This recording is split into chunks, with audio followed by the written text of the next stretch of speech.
decir, los pares craneales tienen un aparente. En este caso, el segundo par craneal pues es el quiasma óptico. El quiasma óptico sería el origen aparente. Y el origen real son las células o las neuronas, mejor ganglionares de la retina. Así que ese sería su origen real.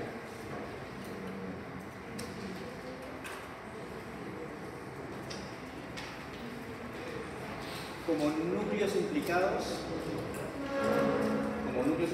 tenemos el núcleo geniculado lateral dorsal.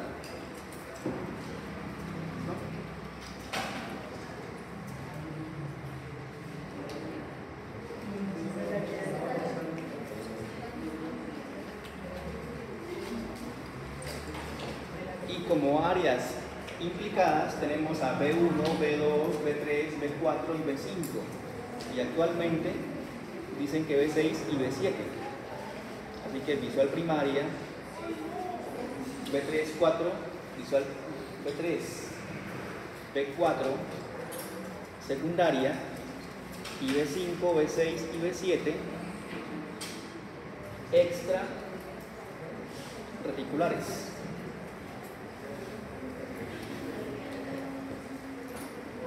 Entonces, desde que ingresan las imágenes por la retina hasta que llegan a las áreas visuales del lóbulo occipital, entonces ese es el recorrido más o menos que vamos a dar. Entonces, primero, el estímulo. El estímulo, pues básicamente son ondas.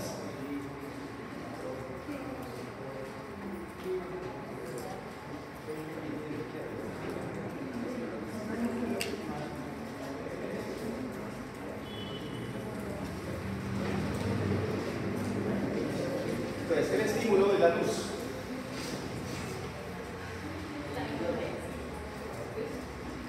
Aunque todavía no se confirma, bueno, o todavía no se sale estudio, pues ya sabemos que la luz o está en fotones, partículas, o está en ondas.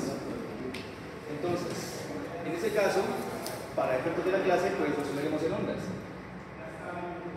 Las ondas se miden en nanómetros. Un nanómetro es más o menos la longitud que mide una molécula de glucosa. Básicamente 6 carbonos seguidos. Eso es un nanómetro.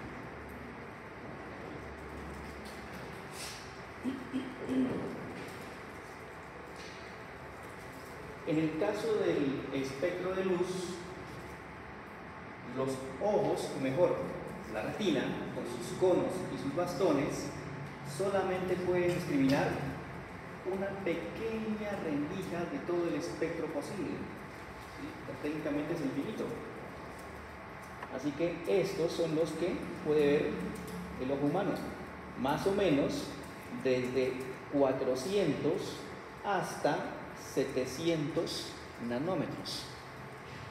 ¿Sí? Así que ese es el rango de luz visible, es decir, que todo el espectro de luz que existe, solamente esa pequeña rendija es lo que puede ver el ojo.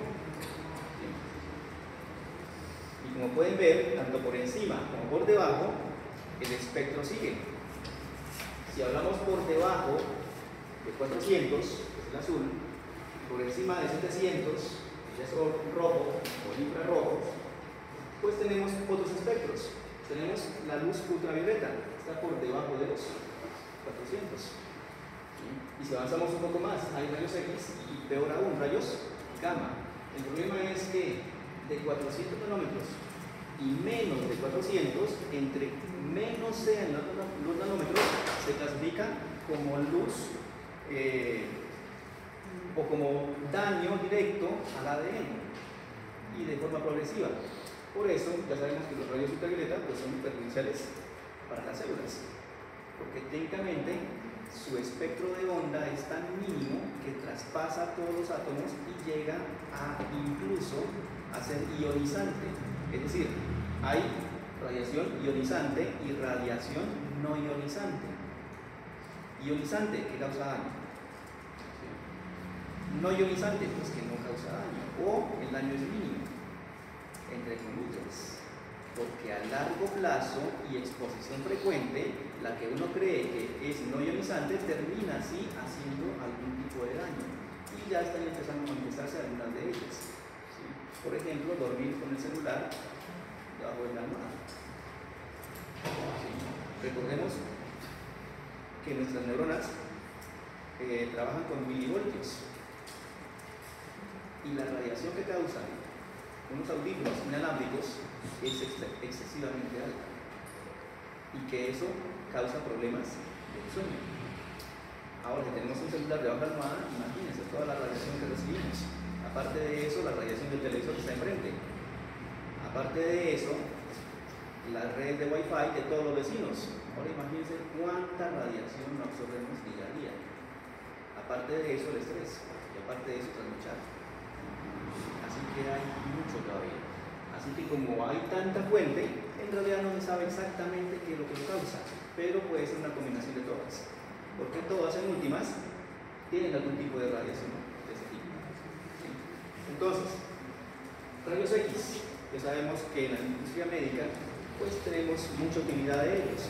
De hecho, las personas que trabajan con este tipo de radiación, o peor aún, rayos gamma, o cierto grado de exposición a ellos, ese personal tiene el doble de vacaciones.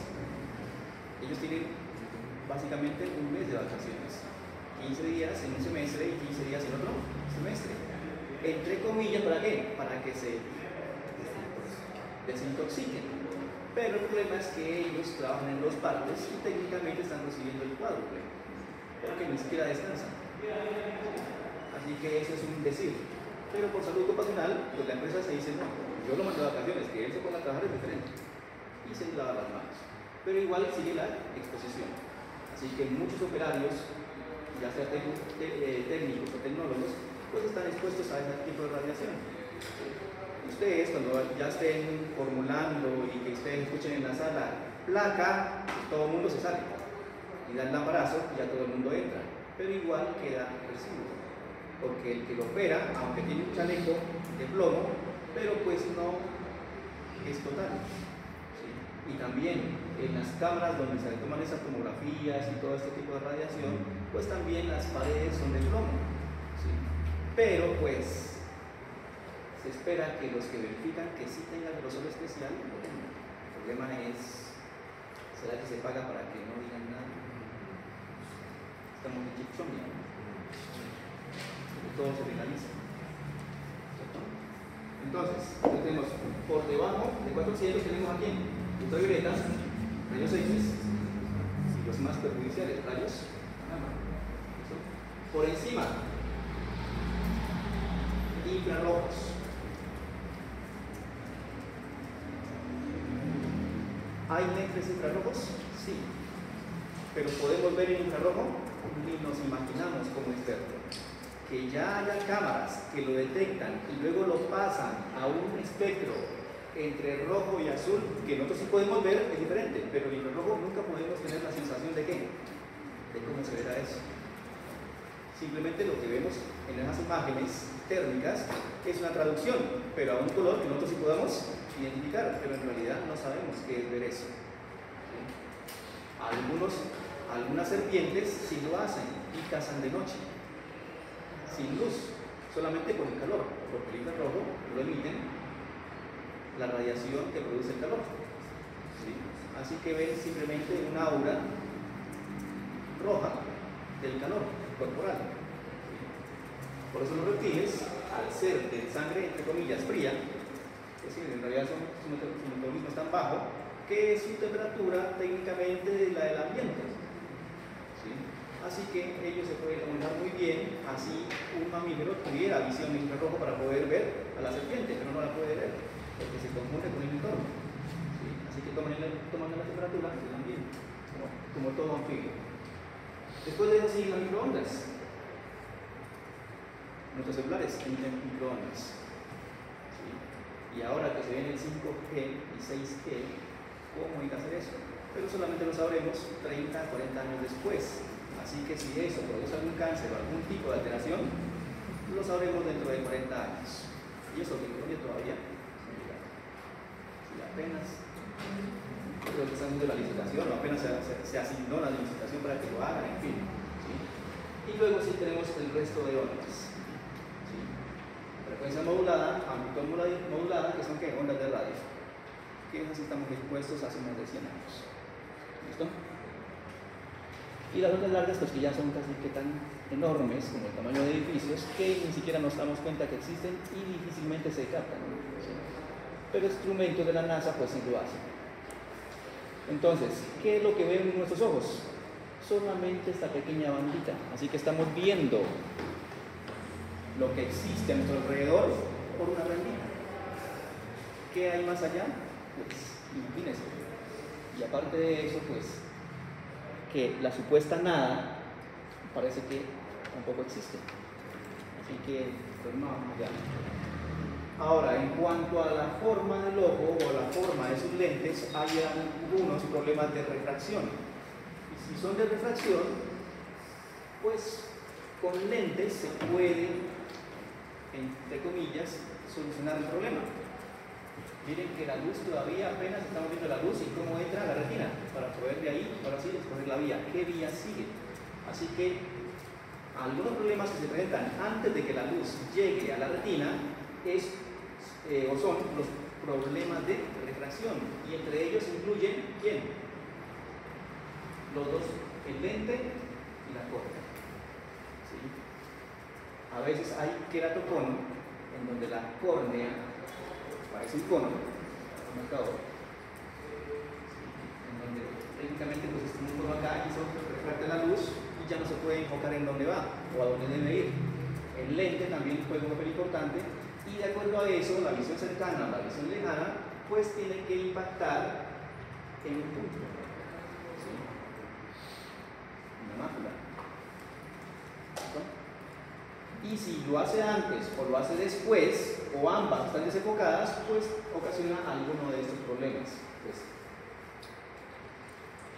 lo normal, o que lo enfoque antes, o que lo enfoque después, la visión lejana, ¿sí? O combinado, astigmatismo. Así que dependiendo cuál del que tenga, pues se coloca el lente, ¿sí? Y lo que hace es corregir ese problema de refracción. Pero mientras hay refracción, pues entre comillas, pues es tratable o más fácil. El problema es cuando ya llega a la capa neurológica. Recordemos que, según lo que ustedes vieron de ojo, ¿cuáles son las tres capas?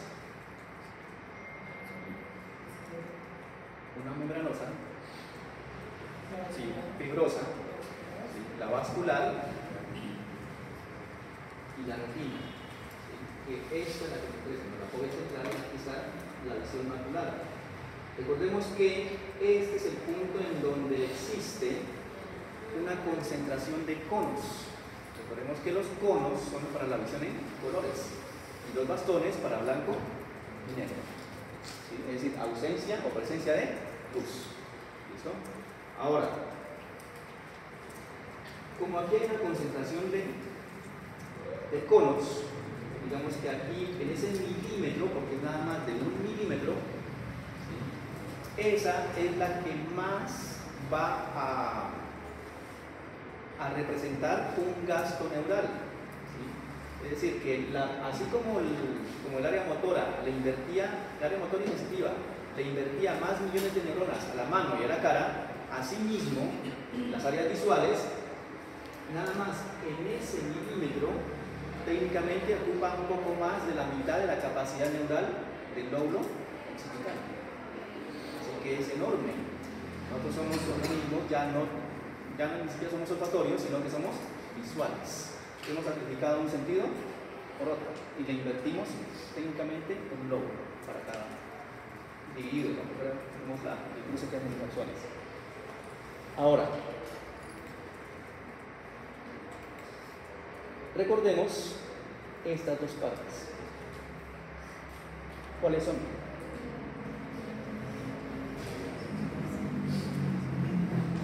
¿Qué tipo de control tiene?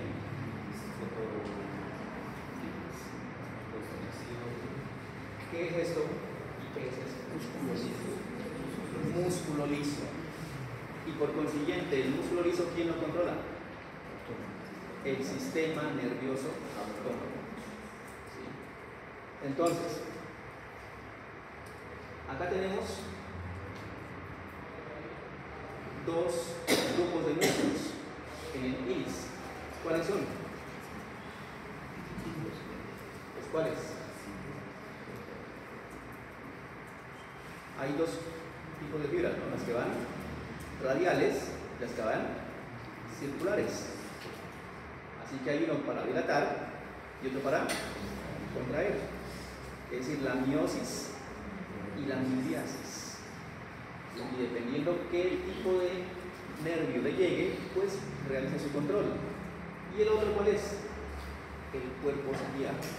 Entonces, el lente, recordemos que el lente, él, por su contextura y por su formación, tiende a ¿qué? A estar biconvexo, lo más convexo posible. ¿Sí? Pero, debido a estas cosas generosas, y si este está relajado, entonces quedan tensas. Así que cuando este músculo ciliar, del cuerpo ciliar, se contrae, en esto van 3 dimensiones alrededor, él lo que hace es liberarle esa tensión. Y al liberar la tensión, él se puede hacer más biconvexo. ¿Sí? Así que es como decir que es contraintuitivo, es decir, no es que por la contracción de este músculo él se haga más plano, no es que se haga más ancho, sino que lo contrario, porque cesa la tensión que tiene esos ligamentos. ¿Sí? Entonces, una vez ya conocemos esto, ahora sí, ¿quién lo hace y cómo? ¿Qué áreas están implicadas? ¿O qué núcleos están implicados? Para la constricción pupilar, ¿qué núcleo está implicado? ¿Y de qué par craneal? El tercer par craneal. ¿Sí? ¿Qué componente? Parasimpático. Entonces, el tercer par craneal tiene el núcleo motor accesorio o de Ellinger-Wedpar. Y ese núcleo motor accesorio, el tercer par, desde ahí sale la neurona preganglionar, que llega hasta el cuerpo ciliar, hasta el ganglio ciliar. Y del ganglio ciliar sale la postganglionar. Y la postganglionar ya llega al constrictor. Esa es la parte parasimpática. ¿Y la parte simpática de dónde viene?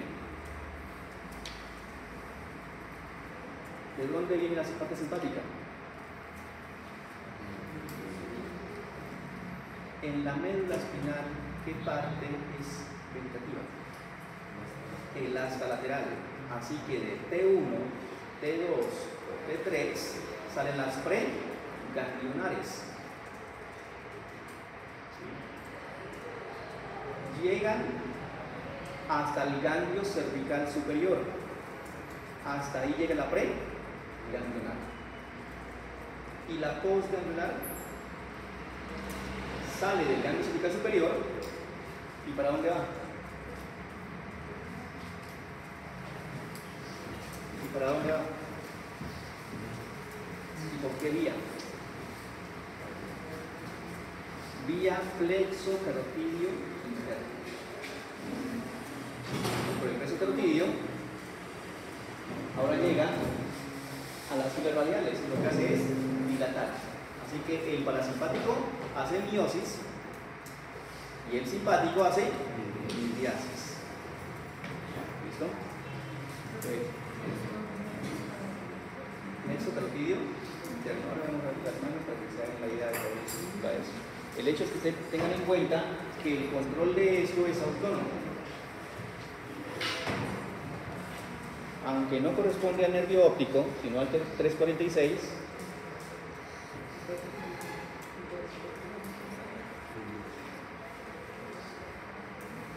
tienen que tener en cuenta de dónde proviene, ¿no?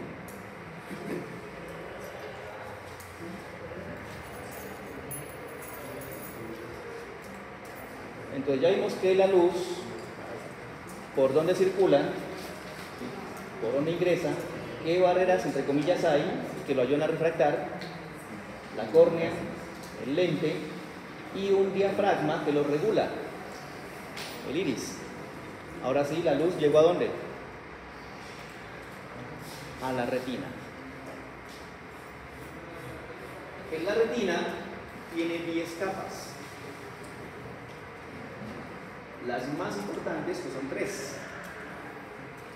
Pero hay que tener en cuenta que son 10 capas en la retina. Estas son las 10 capas. ¿Cuáles son las que me interesan? La de los receptores. Curiosamente la más profunda. ¿Eso qué quiere decir? Que la luz tiene que traspasar todas las capas hasta llegar a su receptor. Y en la retina, recordemos que hay una retina macular y una periférica. Hasta allá tiene que ir la luz a hacer su efecto. Noten que la retina macular, la que está en la fóvea central, está cargada ¿de qué? De conos. Y la periférica, ¿qué le pasa a los conos? Hay más bastones y ¿qué le pasa a los conos? Progresivamente se van haciendo más escasos hasta que técnicamente desaparecen. Si ustedes cogen algo rojo y azul, por ejemplo, saben directamente, cuando están enfrente y enfocándolo, saben exactamente el color es. Pero si mantienen la vista en el centro y lo van alejando, van perdiendo esa sensación hasta que llega por acá y saben que hay un objeto, pero ya no saben de qué color es. Ya lo sé porque lo conozco.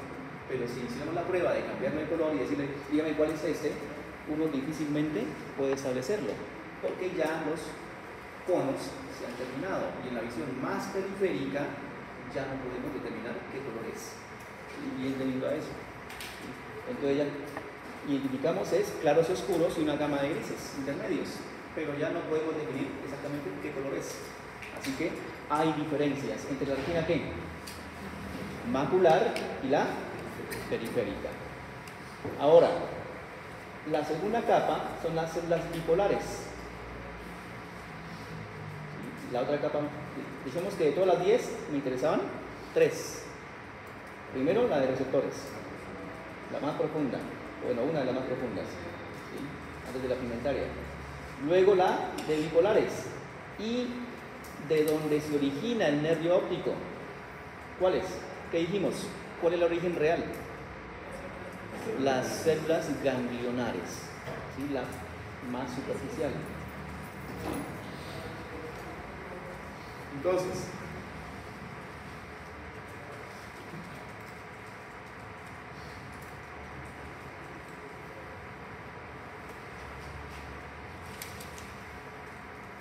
conos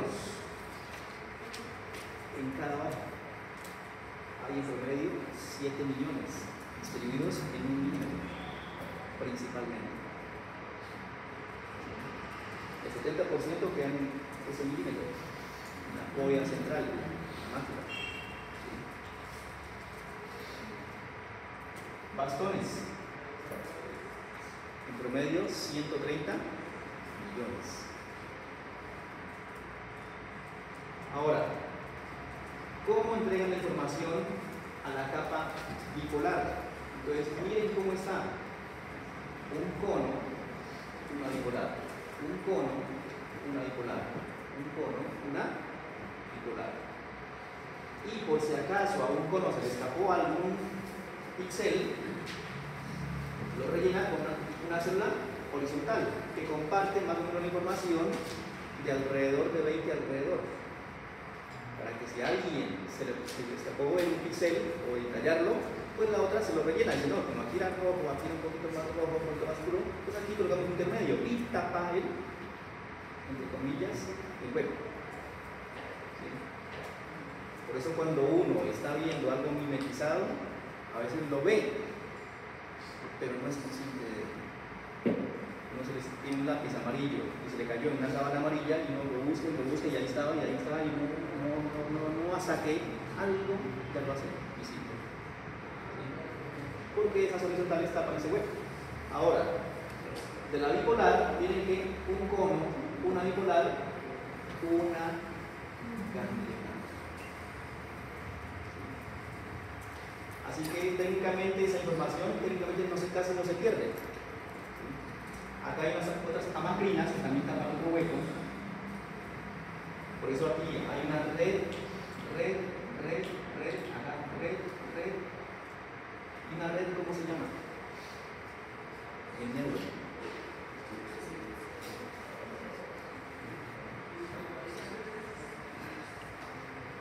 Una red en neuro, cuando hay una capa de neuronas, ¿cómo se llama? ¿Cómo se llama? Plexi. ¿Ellas son qué? Las flexicordes. ¿Listo? Ahora, esto en cuanto a la parte macular, es decir, en la parte macular en síntesis simplemente la información tiende a no perderse. Siempre hay alguien que se lo transmite. Pero miren qué pasa con la capa periférica. ¿Qué pasa? Miren, una bipolar que recibe a 1, 2, 3, y hacia acá, y hacia allá, y hacia un lado, intermedio, es decir, que recibe a varias. ¿Sí? Por lo tanto, la información ya cada vez es más pixelada. Y en últimas, miren, ¿a cuántas llegó? Solamente a 2 en este caso. ¿Sí? Tengan en cuenta que esto nada más es 2 dimensiones, hace falta la otra dimensión para saber en realidad cuántas son alrededor. Así que la información cada vez se va concentrando hasta que llegan las ganglionares. Y las ganglionares, de todo lo que han recibido alrededor, ¿sí? ¿En cuántas quedaron? 1 millón. Así que, ¿de qué está formado un nervio óptico? Miren,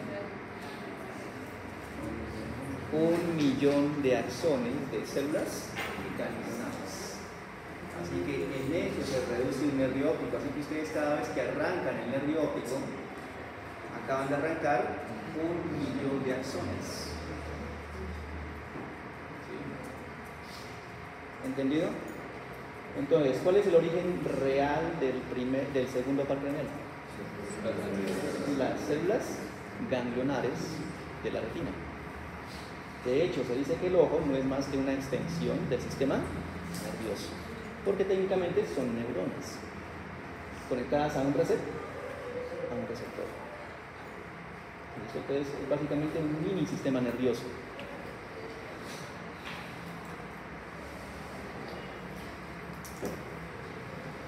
Estas imágenes en netas ya no aparecen, ¿no? O al menos no las he vuelto a ver como eran antes.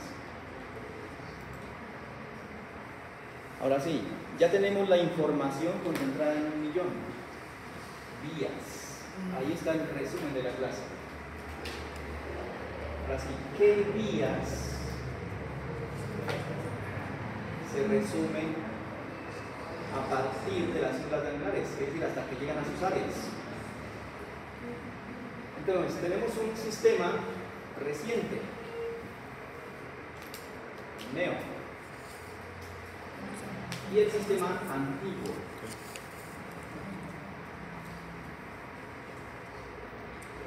Hoy nos vamos a enfocar principalmente en el reciente y vamos a ver las bases del antiguo. Pero es el que más me interesa, porque es el que directamente involucra a nuestras áreas, partes secundarias, pero igual hay que tenerlas en cuenta. Entonces,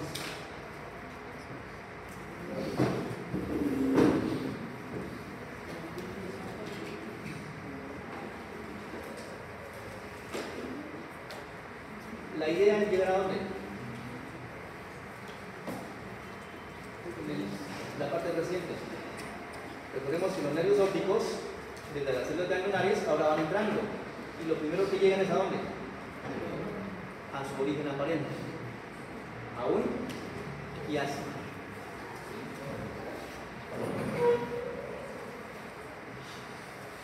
De las dos retinas, van por los nervios ópticos. ¿De ahí a dónde van? ¿Qué pasa en el quiasma? Parte de la información se deduce. Y eso es lo que forma el quiasma. Pero ¿cuál es o qué tipo de información es la que se cruza?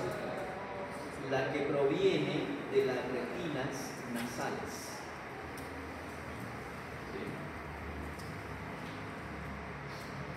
Las fibras, la mitad que nasal, se cruza al lado opuesto. Eso es lo primero que sucede. Solamente retinas nasales. Pero ahora que veamos las imágenes, tengamos en cuenta que la retina es como si fuera un espejo. ¿Eso qué quiere decir? Que las retinas temporales, vamos a ver solo esta retina es temporal o mitad temporal y esta mitad de retina es nasal. Y como son como un espejo, reflejan, entre comillas, mejor ven lo que está en el lado contrario. Y esta de acá, lo del centro. ¿Sí? Así que en últimas, ¿qué es lo que se cruza? Lo que está viendo, las partes laterales en el campo visual. ¿Sí? Esa es la información que se cruza. Ahora vemos las imágenes. Ahora, las fibras originadas en la retina temporal, ¿qué hacen? Mitad cruzadas y mitad del mismo lado, es decir, lleva una retina nasal del lado contrario y una temporal del mismo lado. ¿Qué pasa? ¿Qué forman? Los tractos o cindillas ópticas. Y de ahí llega al primer núcleo implicado. ¿Qué núcleo?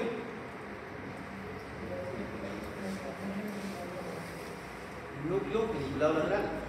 Ya conocemos su estructura, el cuerpo geniculado lateral. Y dentro de ese cuerpo hay dos núcleos. El núcleo geniculado lateral dorsal y ventral. ¿Cuál me interesa? El dorsal. ¿Listo? Ahora, ¿qué sale de ahí? ¿Qué dice aquí? Miren. Fibras genico-catarinas. Lleno. Desde el cuerpo geniculado hacen una dirección como anterior y luego se van hacia atrás. Sobre todo las que vienen de abajo. Las que están un poco más superiores casi que hacen eso. Pero las que están más inferiores hacen como dándole la vuelta al asa temporal y luego se van hacia atrás. Y eso se llama asa de Meyer. Sí, ahora vemos las imágenes. La idea es que llegar a quién? Al lóbulo occipital, en la parte medial, porque ahí está quién? El área implicada, B1. Visual, primaria. ¿Listo? Pues esa es la principal que vamos a recorrer ahora. Ahora vemos el resto.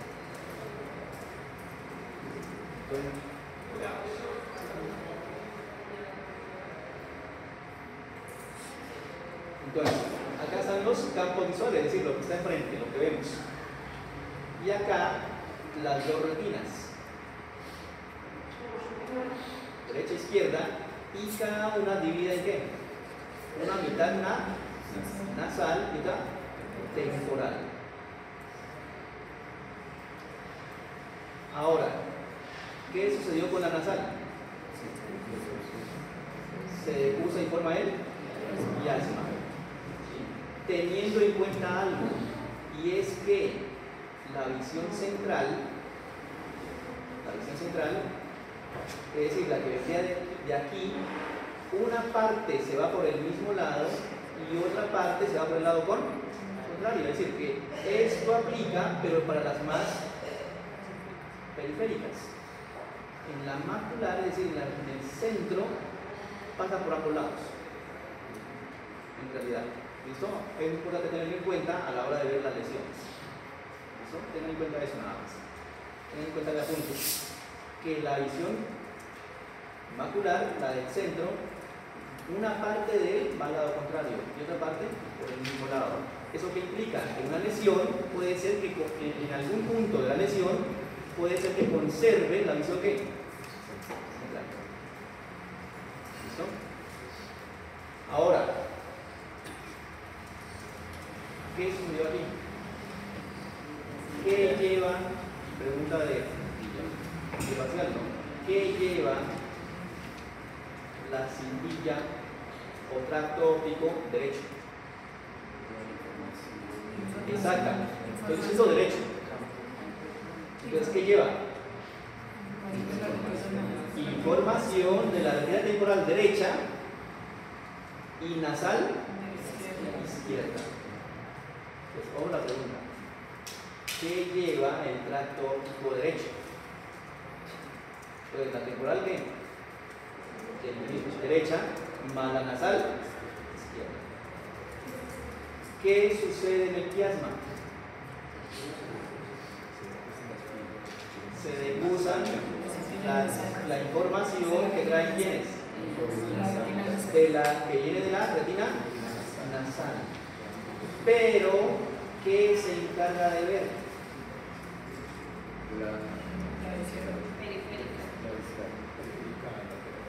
Las partes bitemporales. ¿Entendido? Es decir, que en campo visual es diferente a retina. Recuerden que refleja lo contrario. ¿Listo? Ahora sí, ¿a dónde llegamos? Al cuerpo geniculado lateral. En ese caso, ¿qué núcleo? Núcleo geniculado lateral dorsal. Entonces, el dorsal, es decir, el que está arriba, es para la vía ¿qué? Reciente. ¿Y el ventral para qué será? El antiguo. ¿Listo? Y de ahí miren las fibras que van un poco hacia adelante, aunque hay la de la parte más inferior, en realidad hacen una vuelta un poco más sinuosa y luego se devuelven y se vinculan. Tengan en cuenta eso. ¿Listo? Las fibras más ventrales tienen que ser ¿qué? Más vuelta. Y las ventrales que tienen que ser más vuelta, ¿a quién le dan la vuelta? Al asta temporal del ventrículo lateral. ¿Listo? ¿Y cómo se llama esa sección? Asa de Meyer. ¿Listo?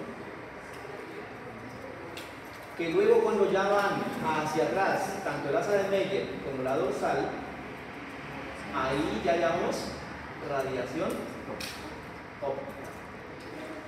Y ojo, que la radiación óptica no es lo mismo que el tapete. Tengan en cuenta que el tapetum es la que le forma técnicamente el techo y la pared lateral al asa occipital. ¿Entendido? Eso vimos en práctica, ¿no? Lo que vayan comprendiendo cómo se queda aquí. Entonces, una lesión aquí, ¿qué diría? Pues lo que lesiona es ¿quién? El tapetum. La lesión acá, ¿a quién lesiona?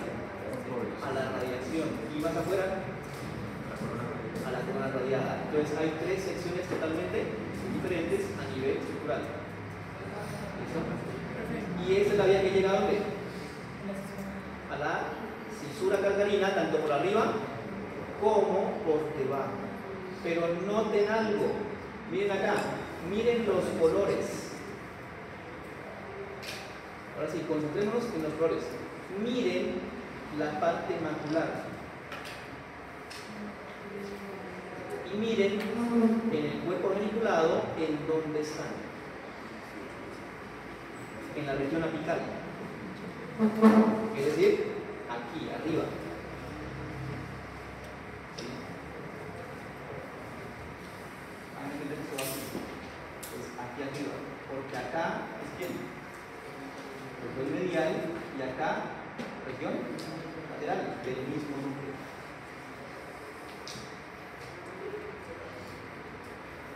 Lateral, región medial y región apical. Entonces, el cuerpo genicular lateral con su núcleo lo vamos a dividir en ¿qué? En regiones. Región apical, región lateral y región medial. Y miren los colores. Miren los colores. La apical, ¿de dónde trae? La apical, ¿de dónde trae? De la región macular. ¿Listo? Ahora, ¿cómo va quedando atrás? Ahora miren acá.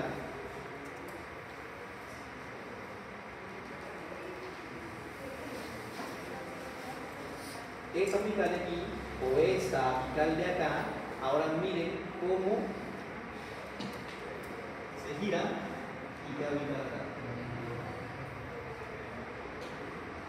¿Sí notaron? Esta región apical, miren cómo queda acá. Miren cómo estaba así. Y cómo queda acá. En el área 17. ¿Eso qué implica? Que esto era ¿quién? La mácula. Es decir, la visión en qué? Central. ¿Y cómo queda? Dirigida hacia el polo. Al polo occipital. Y noten que es más ¿qué? Más ancha. Y como para la región lateral, ahora sé qué. Se hace más angosta. Yo les decía que casi que la mitad solamente le invierte a quién, a ese milímetro que viene de la retina. ¿Entendido? ¿Cómo queda? Ahora peor aún. Miren.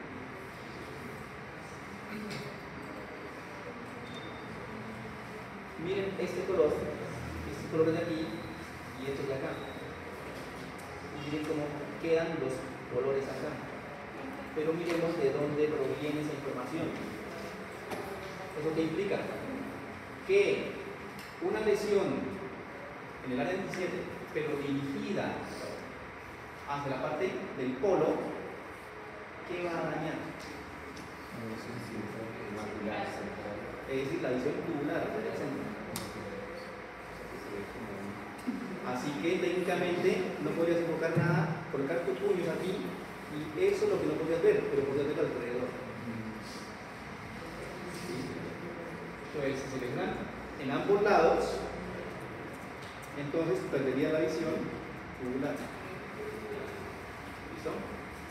Pero si la lesión es más hacia la parte anterior de la zona calcarina, entonces ves en el centro, pero no puedes ver alrededor. ¿Listo? Y peor aún, esto trae información de la retina superior y esto trae información de la retina inferior, pero en retina, pero en campo visual es lo contrario. Por eso, si se lesionara toda esa parte superior, el labio superior y el labio inferior, si se lesiona el labio superior, ¿cómo quedaría?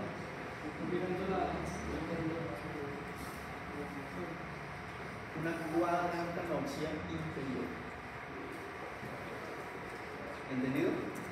Es decir, eso traía la parte superior de la retina, pero no puede ver lo que está abajo. Así que un cuadrado no ve. Sería una cuadrantanopsia inferior, contralateral. ¿Entendido? Pues aparte de tener cuadrantanopsia, es del lado contrario al lado de la lesión. Si se lesiona toda esta, sería una hemianopsia. Porque es cuadrantanopsia y ambas hemianopsia. Pero el lado ¿qué? ¿Sí? Entonces, la lesión puede ser ¿qué?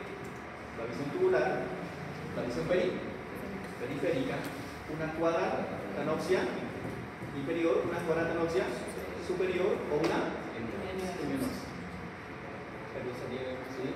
Homónima y contralateral. Son homónimas. Y son contralaterales. ¿Listo?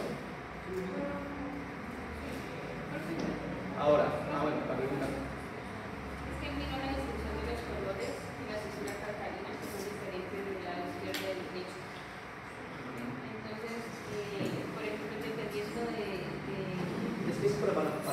qué lado queda. Miren este color aquí. Y miren que es el lado contrario de acá. Sí, pero los colores cambian. Entonces, por ejemplo, si hay una lesión acá en el lado izquierdo de la cintura patelar, se tocaría con la visión de ellos izquierdos Pero acá. de la zona. Pero en campos visuales. Una cosa es que esto representa a quién. En colores representa a quién. En colores coincide con quién. Con el mismo lado. Pero en campo visual, al lado con contrario, de acuerdo a lo que refleja. Pues por eso que queda contralateral. Por eso es que acá decimos una cuadrantanopsia inferior. ¿Sí? A pesar de que no es este, pero queda inferior y el lado contrario. Ahora miren, resulta que para complicar la situación, el cuerpo geniculado lo han dividido en 6 capas. Esa es la pregunta de Alfredo. ¿Cómo quedan distribuidas? Entonces miren lo que pasa en cada cuerpo geniculado. Miren la retina nasal, la que se cruza y termina en este lado. Entonces, la pregunta es, ¿en qué láminas queda la retina nasal, que viene del lado contrario, y en qué láminas queda la retina temporal del mismo lado? ¿En qué láminas? Entonces, miren, la retina nasal queda en qué láminas? De las 6. 1, 4, 6. Entonces, el cuerpo geniculado recibe información de quién? De la retina nasal contraria y llega a qué láminas? 1, 4 y 6. Y la retina temporal, es decir, la del mismo lado, la que no cruza, termina en quién? 2, 3 y 5. Así es como quedaría aquí el cuerpo geniculado. De esta forma. Ahora, de las láminas más profundas, es decir, de donde inicia quién, ¿qué va del cuerpo geniculado a la 17? ¿Qué dijimos acá? Las fibras ¿qué? Génico-calcarinas, o lleno-calcarinas, que es decir, la radiación óptica, se divide en 2 vías. Una vía ¿qué? Magnocelular, con neuronas de gran tamaño y con gran axón, y parvocelulares, que son más cantidad, pero más rápidas. Ahora veremos por qué. Ahí entonces, en últimas, de la lámina 1 y 2 sale una vía ¿qué? Magno, y las láminas 3 a 6, una vía parvocelular. ¿Listo? ¿Y van camino a dónde? Al área visual primaria. O el área 17.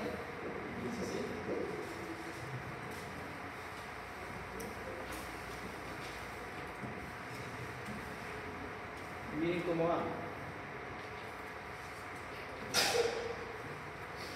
¿Se acuerdan de esto? ¿Qué vemos aquí? Lo azul. Hasta occipital. ¿Quién deforma tanto el techo como la pared lateral? El tapete. Y así, todo eso que esté rodeando el tapete, ¿qué es? Radiación óptica. ¿O fascículo qué? Génico-calcarino.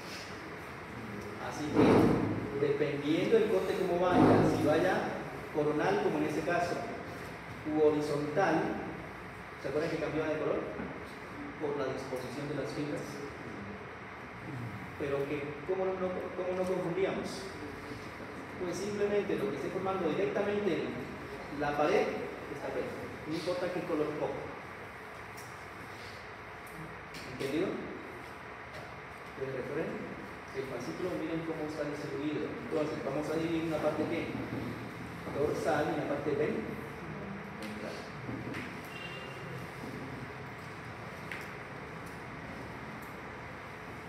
Ese es otro de mis posibles proyectos más adelante, hacer esto con cablecitos de teléfono.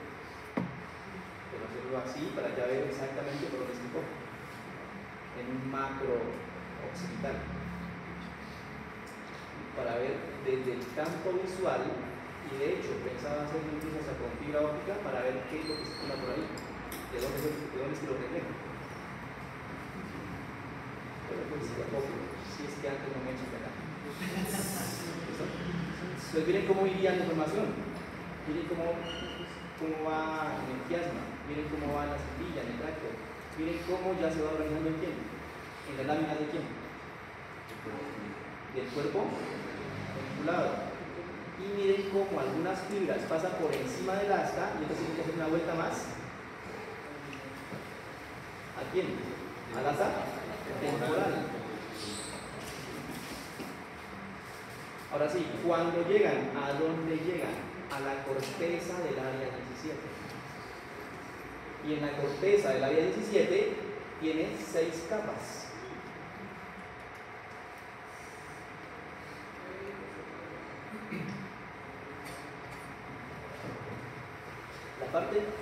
La capa 4 es quien lo recibe. ¿Sí? Pero en la capa 4 hay A, B, C alfa y C beta. ¿Sí? En la capa 4 hay estas subcapas.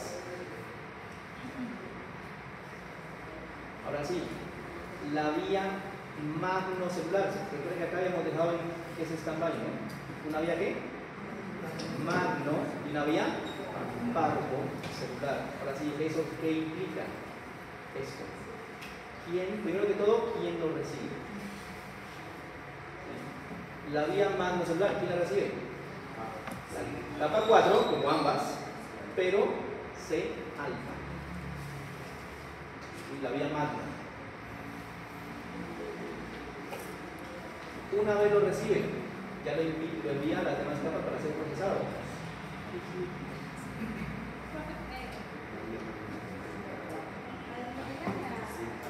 C alfa.